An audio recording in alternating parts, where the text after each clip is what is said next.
Yo, what's up mga par? Panibagong araw, panibagong gagawin tayo. Ito, alam niya siguro kung anong lulutuin natin. Kung para saan to. Tara, gawin na natin. Ayan, natanggalan na natin ng buto yan. Nalinisan natin lahat yan. Tinanggalan na natin ng buto. Ibabad lang natin konti. Sa mga 30 minutes babad sa tubig para mabawasan yung anghang niya.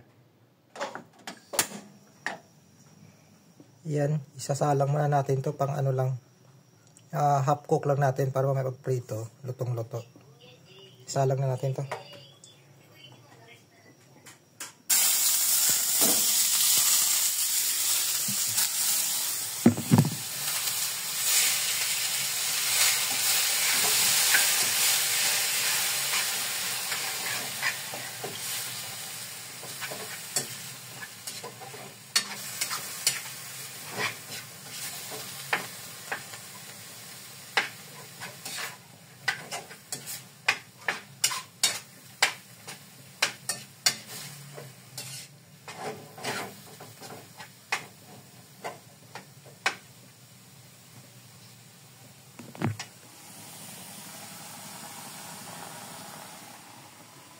Ayan na mga par. Nabalot na natin. Bali, sasalang na natin na may prituin.